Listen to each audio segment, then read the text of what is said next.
Dave Palumbo with another RxMuscle rant, and today we have a very special guest ranter on, my good friend, Bostin Loyd. What's up, Dave? I love the hat. All natty. Are you 100% natural right now? It's about the exact opposite, Dave. I told her I haven't ran. Well, I ran like when people say like, oh, I run moderate cycles. Like I'm like, what's a moderate cycle? And they'll be like 500 megs a test, 400 EQ, and I'm like, what the fuck? And I'm like, that's my like cruise or whatever. Maybe not even that. So that's your 100% natty. When I say for the last 2 years, or not even 2 years, since my show in 2016, I haven't done Bostin Loyd normal doses. I've done moderate amount compared to what I've used to. My training has always been on point. My nutrition, for the most part, is always on point. And I haven't really made much progress with my physique at all. I mean, as far as, obviously coming in condition, that's, I'm not worried about that. But as far as actually tissue, I haven't really, done that much. And I really do think you get to that point where your receptors are so fried. It's, and I did. I came off completely, Dave. I came off everything except, the 200 mgs a test sip a week. Mm-hmm. I got my blood work done. I think my test level was at 1,200 on 300 or 200 mgs a test sip. That's good.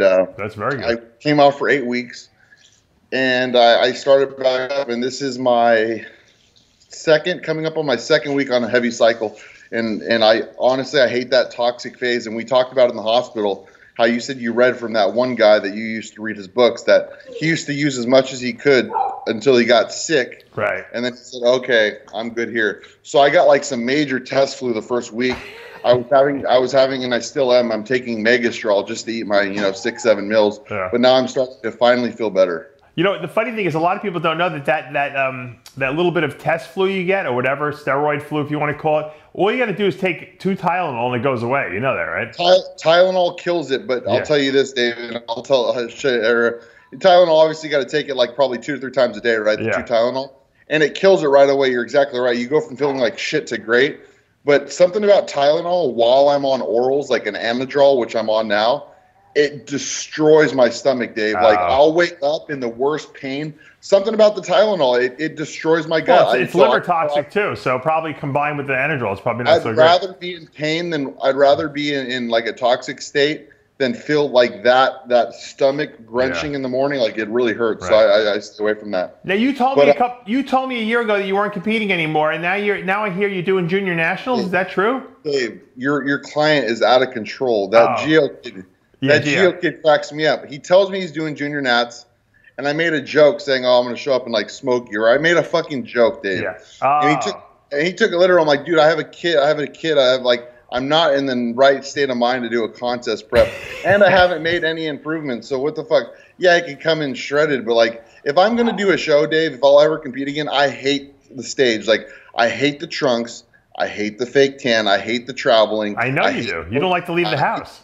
I hate the hotel living. So I'm going to compete. I'm going to make sure that it's like, who the fuck is that? Like, and it'll take years. It's not going to take, 6 months, 8 months. It's going to take a long time. So you get the long-term plan now. I got you. Yeah. Because, I mean, why be miserable, getting ready, you know what I mean? And then me not even enjoy it. And I'll never enjoy it, but it'll be fun to shut people up when I'm at that point. You know what I mean? All right. So what's your rant? You said you wanted to do a rant. You didn't tell me what it was. First, I'm going to do a rant, but I wanted to say, okay, so this is not my normal breakfast. I'm doing this breakfast. I just got off cardio, but I'm only doing this breakfast because, we're doing RX and I can't set up my normal breakfast. So I have 6 whole eggs, hard-boiled eggs. Okay.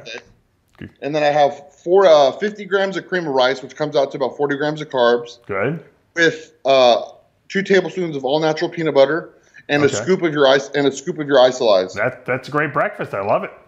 Yeah, see, I figured you'd be a fan of that. Yeah, now if you really want to impress me, blend it all together in a blender and try to drink it. Then I'd really be impressed. Oh, the eggs? Ooh, that'd be rough. You can make a pretty...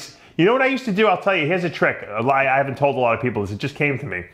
When I had to eat a lot of eggs, sometimes I was getting disgusted by, scrambling them or sunny-siding them, and I just couldn't eat it. What I would do is I would hard boil them like you did. I would make like a dozen, and I would mash it up, and I would add mayonnaise, and I would make it into egg salad, and I would put it on a toasted bagel.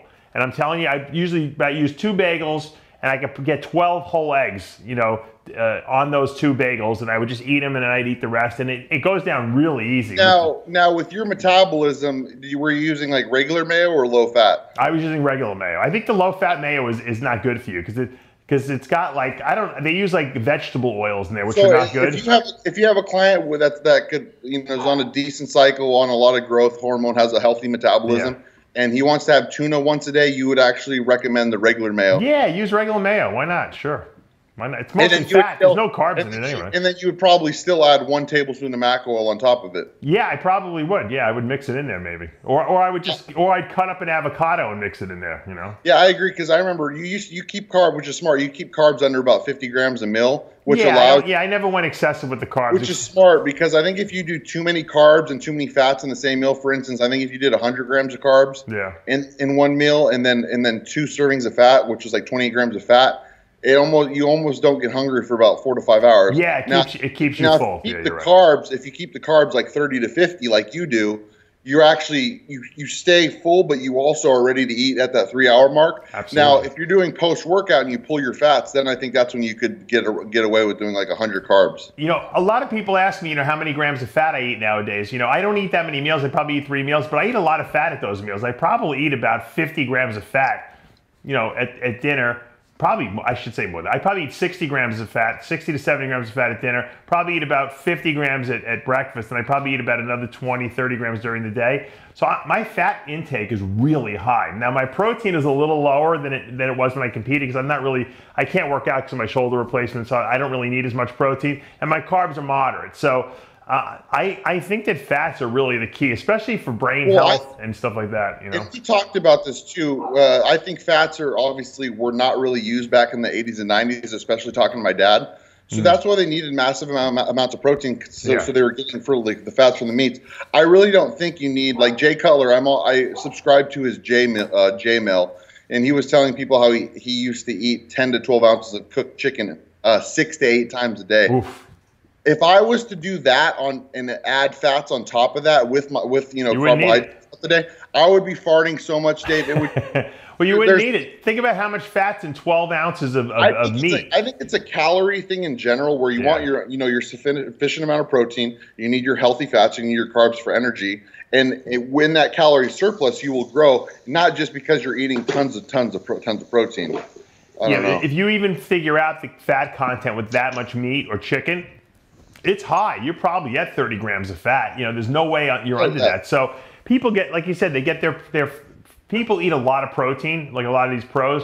They don't eat as much added fat because they don't need to. But you see, my theory was that you don't need as much protein if you actually add the fats. And the great thing is, if you add good, healthy fats, you're going to get a better quality of fat intake in your body, as opposed to having to depend on whatever's in chicken, which is mostly saturated. Same thing with red meat. You're not getting the polyunsaturates that you need, and the monounsaturates, you're getting mostly all saturated fat. So you feel a lot better with cleaner fats than shitty fats. Yeah. When I would eat a lot of shitty fats, I'd break out really bad. When I ate cleaner fats, it was like the oils in my skin ran cleaner, and it was like almost like a antiseptic. My skin actually got better rather than breaking out. So, all right. So what's your big rant? What do you got? We talked about it a little bit when you were in the hospital, Dave. Like, I've been staying off of social media. I haven't been posting. I noticed that. Yeah, it's really been killing me, Dave. Like, I actually listened to that video you did with Paula Alameda, or whatever his name is, a couple days ago, and he made some good points about social media, and it's not the same. Like, everyone could do this, and if it wasn't for social media, 80% of these people wouldn't even be showing their faces. And I guarantee you, they probably wouldn't even be going in the gym to work out because they couldn't take a selfie and post it, on the internet. I would say majority of these people are doing it for the attention. Now, this is what's really killing me. People selling training programs, and I know you agree with me on this. And when I say this, like, when I'm talking about training programs, Dave, I'm not talking about diet. I'm not talking about drug advice. I'm talking about actual training programs, like going to the gym. And then, like, literally somebody sent me Matt Jansen's training program. I could forward it to you if you want. It's literally like 17 pages long. And you have every week you're doing something different. There's a tempo on it, so you have to count every rep, 1, 2, 3. Oh, my God. Forget about it. So all these fancy training programs that people are actually selling, and I think the first person to do it And I think he was original with it, and he wasn't complicated with it, and he wasn't charging boatloads for it. And it was John Meadows. Yeah, he still does it, yeah. Yeah, I think he's a good guy. I've never heard anything bad about the guy as far as him scamming anyone or anything. But he was the first one to come out with it. But as far as I saw from his programs, it's nothing complicated, right? It's simple. But even that, Dave, you could. I tell my clients on that. There's nothing that you're going to buy online talking about training that you cannot read online 100% free on bodybuilding.com, or you can go to YouTube, okay? Yeah. And Google the exercise. So if you're like, what's a so-and-so raise? Put it on YouTube. There'll be a video showing you exactly the perfect form for it. So I wanted to do this rant to save people, potential kids a lot of money. I know you, when I work with you, you sent me the same 5-day training split. In the same split that you sent me is the same split that I use on my clients. Yeah. It's the chest, back, off, arms, shoulders, legs off. Yep. And that training split, I've tried and ventured off, and I've tried to do other stuff, and I always feel best recovered doing that program. Now, people are like, oh, well, look at so-and-so. He does all this high volume and shit. And I like to use like a guy like Max Charles as example, right? He could go in the gym and train for 3 hours straight, right? Come out of the gym, eat, and drink his regular Coke or regular soda, whatever he does.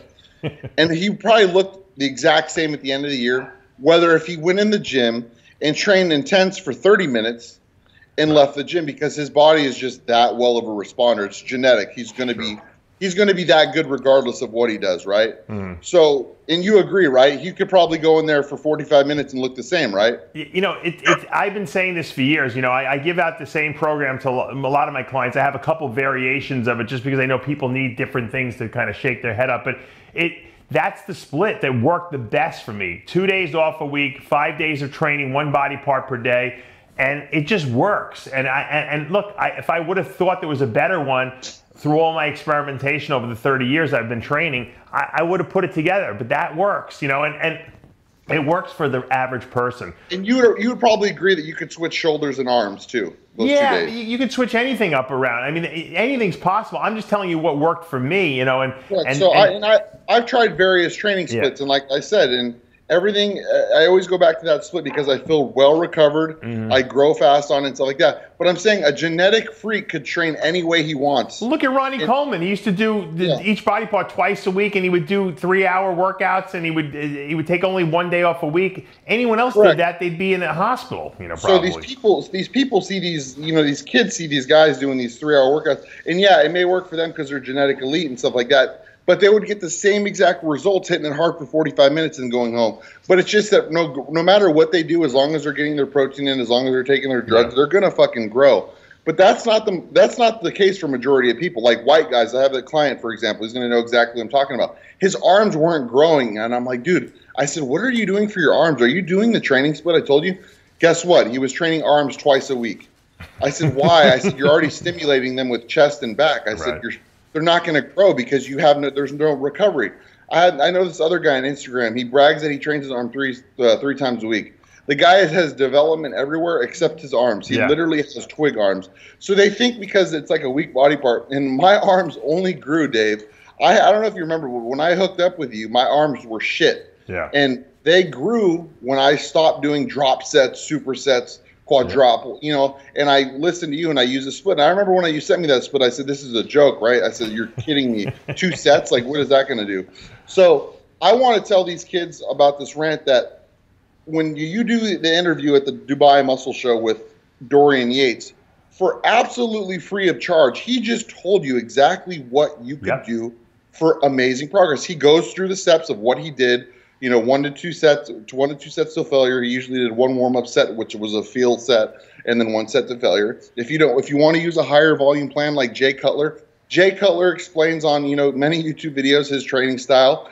And if you're a complete noob where you don't know anything, you can go on bodybuilding.com, or you can go on YouTube and if you they hire you and you send them a training split. If they don't know what a hammer strength so and so is, pop it into YouTube. It's going to come up free. Now, there's this one guy that really irks me on fucking Instagram, and I know you probably laugh at his shit too because I have a lot of people that laugh at him. and his name is the Hyper. He calls himself the Hypertrophy Coach, and he's sponsored by Redcon One. He calls himself the Redcon One head trainer. Yeah. Now, for Redcon, he worked at the MI40 gym with Ben Pekulski. Oh, okay. But I guess him and Ben butted heads, and Ben probably told him to get the fuck out of there. So, anyways, this guy sells training programs to these poor kids, and this is the thing that pisses me off is, Dave, if you're a successful trainer like you are, right? You don't need to post client transformation pictures every fucking day. No, I don't have time. Or you don't. If somebody writes you an email saying, "Dave, your fertility protocol made the world of difference," or "Dave, you made such a big impact in my life," you don't feel the need to screenshot that and post that shit every day. This guy posts every screenshot. If somebody sends him a DM, "Oh, I just bought your ebook," or "I just bought your training program and I already feel the difference," Dave, he posts every fucking compliment. Like, everyone that has to pat themselves on their own back, I kind of cringe a little bit. I'm like, why are you doing this? If you're so good at what you do, you don't need to do that. Right. So this guy's charging hundreds and hundreds and hundreds of dollars, and then he'll go train with like Lucas Sandow at Redcon One's facility, and then he keeps posting pictures of Lucas like, "Oh, look what I did with these pink dumbbells. I made him, he was in so much pain, and he's never endured a workout like the workout I endured him." And this is the worst part about it, Dave. If you would have told me this guy was natural, I would be like, wow, I'm still not impressed.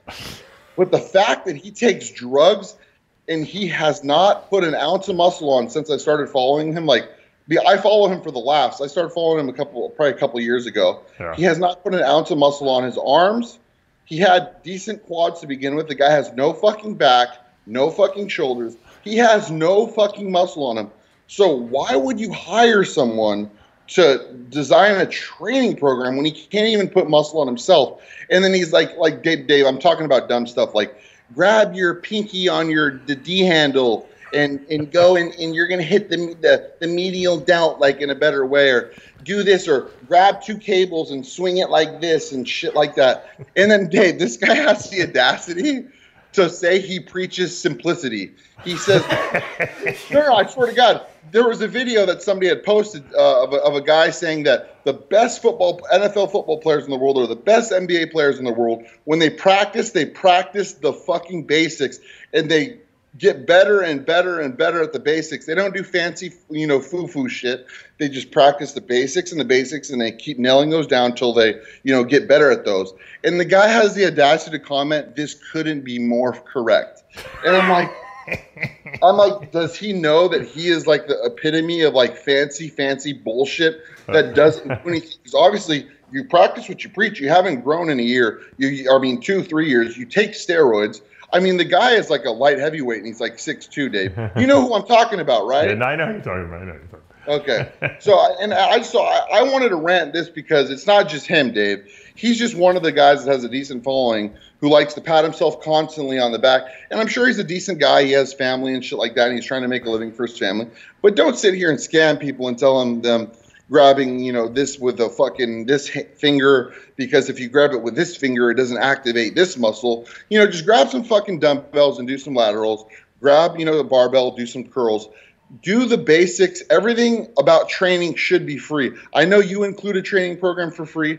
I include that same training program copy and pasted for free. And that's the only thing that are copy and pasted in my plans or my training programs. Because I do believe that training is important, yes. But you do not need to overcomplicate that. You know what I mean? Well, there's a design that works. There's basic movements that build muscle. And that when you learn the right technique, how to execute these, you'll realize that you don't need to do a lot of fancy other stuff, because it's the basic movements that are building the mass, the squats, the deadlifts, the bench, the incline benching, the bent rows. If you can master those, there's probably about maybe 8 exercises. If you can master those and you did no others, you would be huge.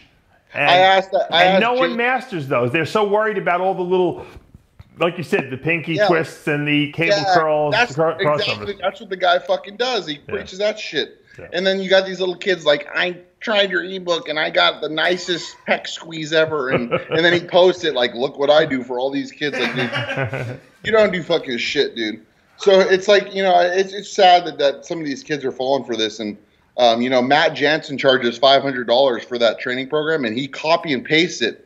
When somebody wants to buy the training program, it comes separately. So he'll give you the diet and the drugs, but that comes separately. And then that's an extra $500 charge for copy and paste. And Dave, nobody's going to follow this. It's 17 pages long or some shit. And it's like, you have to count 1, 2, oh, no. 1, 2, 3. You know what you're basically telling me, Boston, that you and I are the two stupidest people in terms of not making money in the industry because we're too honest for our own good. But no, you know what? People like it. People buy the stuff, Boston, because they like to think that they're getting a specially catered, you know, detail. To me, I would go crazy because I can't remember all the little nuances. You know, I like to just make it easy. My OCD would go absolutely fucking nuts, Dave. And the funny thing is, like, I always tell people, like, listen, I said, if you want to listen to somebody who has average genetics, who has built a phenomenal physique. And I was actually just talking to the guys at the Epic Health Club, this new gym that opened up, about you. I said, Dave started off as a cross-country runner in his 20s, had absolutely no fucking muscle on him, and he built himself to where he is at that point where he was 305 pounds lean or whatever. I said, you want to listen to, and then like now out of his career, he's, you know, shrunken back down. I said, you don't want to listen to a guy like Ronnie Coleman who hasn't stepped foot in the gym in 3 months and probably hasn't eaten shit and still is fucking like 280 lean. You know what I mean? You want to listen to a guy who is not really genetically gifted in bodybuilding and has really made himself something, you know, in like I said, you started out, what, 120 pounds? Yeah, I was 145 pounds. But, you know, you're right. In a sense, I always tell people, don't never go to the guy who's genetically blessed. You don't want to go to the guy who has 20-inch arms when they were in high school because they don't know why they built their arms. Their arms grow responding to anything. That's why I tell people, I said, it's not smart to hire black coaches. I straight out tell them. And they're like, and they ask me, they go, why? I said, you could throw any program at a black guy who has genetically gifted, like, and they could do anything, Dave, and look phenomenal. And it's true, and it's not racist. It's fucking true. And I wish I had their genetics, Dave, because if I had their genetics and I was willing to pump the drugs, because Dave, black guys, they don't like to take too many drugs, Dave. They're like, oh my God, like 400 mgs a test, is that going to kill me? They're very paranoid people. So imagine if a guy was to take a crazy boatload amount of drugs, Dave. They kicked Jimmy the Greek off the air for some of the stuff that you're saying. Huh? No, I know what you're saying. Look, if I was genetically blessed, like let's take Lee Priest since he's white, okay? Lee Priest is a genetic freak, and he always preaches about how he used very, very low doses of drugs. And you know what? I believe him because he's not a liar. Okay? I believe him only because he's 4'11". Right, but whatever the case may be, he grows. So if you can take a very small amount of drugs and grow, why would you take a lot of drugs? There's no reason to. So I understand that mentality. I would want to see how far I could go. Right, but you know what? If everything you did you grew from, and you were constantly seeing improvements, and you had a great physique, and you were winning, and then I would definitely raise the dose. And if I felt like shit and didn't see any more results on higher dosages, I would bring it down. But I think at one point, I don't care what any Lee Priest says or anyone else. At one point, you want to see, hey, you know, if 500 works, and I love bodybuilding. Bodybuilding is my life. Why wouldn't they try 750 or a gram a test? I mean, I don't know, Dave. Some of the stuff I don't really believe. Like, you know, I don't think that you maybe didn't prep on a show, but you might have tried it for 6 to 8 weeks just because, hey, you know, this is what I love. I think he said he tried. He didn't like the way he felt on more tests. He said he felt shitty, so he stopped it. So exactly. So he tried it for himself. Exactly. Yeah. So, but a lot of these guys, like I told you that forum I think I texted you this. There's a forum that is paid. It's that Jordan Peters forum, and I guess these pros post their cycles. Yeah. And I guess majority of these pros saying, I've never taken more than 500 mgs a test my whole life. I don't believe that kind of shit. No, I think there are a lot of liars. I don't think Lee Priest is a liar, but there are a lot of liars out there. Now, you posted recently on Facebook a post about your fantasy super heavyweight class at this year's USA. Yeah. And you said you wanted to see rank the people. I'm going to read you a list of competitors, and I want you to give me your top 5 of your own list you made. And I'm going to read it just like you wrote it. These are not my nicknames. These are your nicknames you gave to all these guys, and maybe you can explain them. Matt Milk Tits Jansen, Matt Hospitalized Porter, Phil Philosophically Flat Viz, I guess that's Vizicaro, Nate Grainy Spear, Brent Diabetic Swanson, Vincenzo Bolding Water Buffalo Masone, Larry Soggy Everything No Wheels, Turner the Gut Riddle, Andrew Swimmerbod Berry, Nick Kankelzilla Walker, and you put yourself on the list too, Boston Baby Dick Loyd. Who wins that class?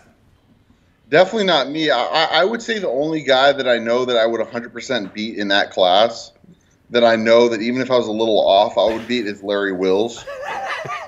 No, that's the only guy that really, he's a shit bodybuilder, but he doesn't have to be a good bodybuilder. He's the strongest guy in the world. You know, who cares? What I'm saying, Dave, is he's not where he needs to be as a bodybuilder. I think he's doing strongman now. I think he's taking a break from bodybuilding, from what I hear. No, he might, but I still put him on the list because he took it. So the only guy I feel confident beating in that class is Larry Wills. Okay. Right.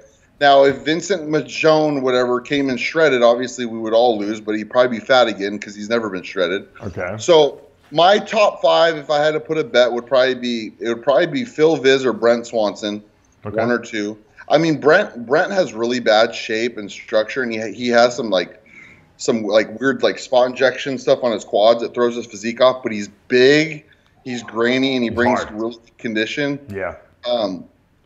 In the 3 spots, so yeah, Viz first, Brent maybe swap in and out maybe on those two. It depends. That now if Viz comes in soggy again or whatever the fuck he does, he'll be out of the top 3. Who else did I mention in there? Jensen, Porter, Nate Spear. I'd probably have Nate Spear in third, just because I know he right now he's really big and I know he brings really good condition. So I would probably have him in third. And now, Dave, if I had a set of wheels on me, and if I had any kind of side thickness with my chest and my hamstrings, I would say I would win this whole show. But I don't have the thickness in my chest, and I don't have the hamstrings. So I couldn't hang with majority of these guys. But I think that let me see now. So Vincent probably, if he came in now, if Kankelzilla came in shredded, he would be first or second. But Kankelzilla blew out his waist. You know who that is, right? Yeah, Nick Walker. You have yeah, the guy that left Cardone for Matt Jansen. Right. So I think the worst on that list, Dave, that definitely couldn't beat me would be Larry Wills, and Matt Jansen wouldn't beat me, and Hospitalized Porter wouldn't beat me. So those two would be bottom 3.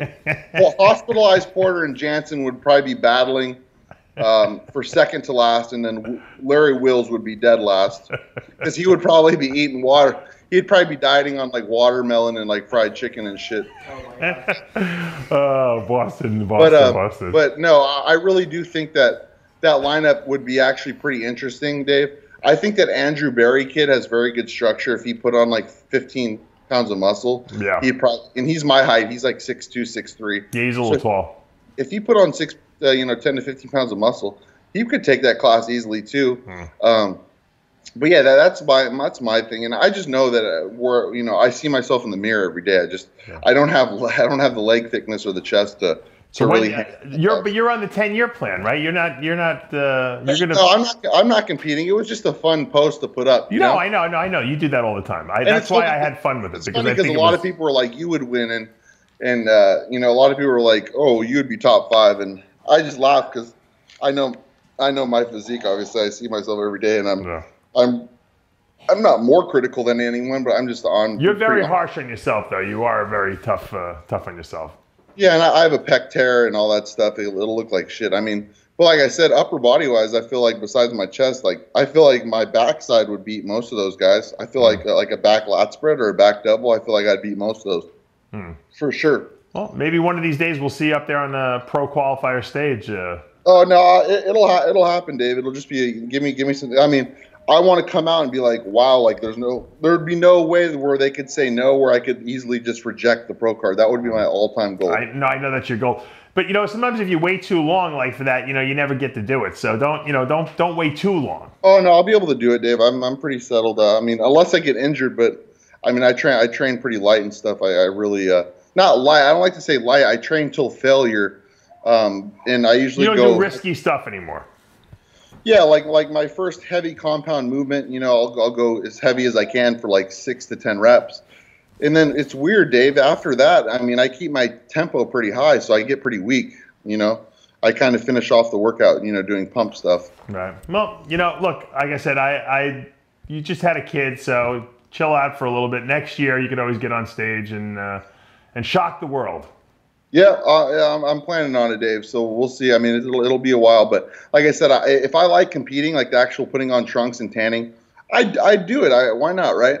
Now the thing is I have a problem with drug quality in my OCD, so I would definitely use like a boatloads of like pharmaceutical grade shit and stuff like that for that like 8-week. You should hire Larry Pollock. I don't know. You got to watch my interview with him. Oh my God, dude! You know, me and Larry are fucking. You know, dude, you got to ask Larry. If you ever have Larry on this podcast. I had him on. He mentioned your dad. He said your dad got him back into competing. Yeah. But, dude, he made Victor Richards, because, you know, Larry, he's kind of a scary dude. He made Victor, because, you know, Victor Richards used to train at my dad's gym. Oh, I didn't know that. I didn't know that. Him and Victor Richards got into it, Larry Pollock, and I think really? I think my dad ended up having to kick Victor Richards out of the gym. Really? Yeah, I think he did. I know they had a kind of an altercation, not an altercation physically, but like where my dad was like, all right, you got to go. It was something about him not re-racking the weights. But my dad said he's never seen somebody's hamstring so thick from the side. Like my dad said he would sit on the lat pull down. But next time you have Larry on here, ask Larry. Larry made him back down. He wanted to fight him in the corner, and Victor Richards was pansy, and he went out. Really? Yeah, he challenged him. Yeah, Larry's a scary dude because he's been Larry through a wanted lot. to go after him. Larry wanted to go after him, and Victor backed down. Well, Larry was tortured by the Mexican cartel and almost killed, and he survived. And he survived 5 years in a hard prison. So I don't think he was going to back down from Victor Richards. I remember I asked Larry. This is before Larry got popped by the feds, right? Yeah. I sent him a message on Facebook. I said, hey, Larry, do you know where I can get some Pramipexole, you know, for my fucking lactating nipples? Yeah. And he was like, what the fuck? He's like, what the fuck? He's like, why the fuck would you ask? He called me or some shit. He's like, why the fuck would you ask me that? I'm like, he's like, this could be fucking Trace. And I'm thinking to myself, like, I'm just asking for Pramipexole. This motherfucker is paranoid as fuck. Well, yeah, if you went to jail as much as he did, you'd be also. But then Dave, he got popped like 2 months later, Dave. So like, was that the one when he was living in Mexico? Yeah, he was already under the scope. So like a kid asking him like, "Hey, where can I get this?" Probably, you know, he was probably paranoid. Exactly. And then, you know, wait till you hear this interview with him. It's a great interview. Him taking like 250 mgs of D-ball a day and test. He was probably all pissed off and he just blew up. But yeah, him and my dad they knew each other because, you know, he trained at my dad's gym. Yeah, no, he said your dad was a good guy. But all right, well, Bostin, thanks for the rant. You know, I think you made some good points, and of course, we might have to get some of your the people you made fun of. They might want to come on and give their side of the rant. You know, because have that phony ass hypertrophy guy on here. I'd love to hear. Maybe we'll do an iron debate between you and the hypertrophy guy. Yeah, actually, tell him that I'll challenge him to a show so I could smoke his ass, and I'll tell him how the real way to train. No, seriously, tell him that. Tell him to pick a show.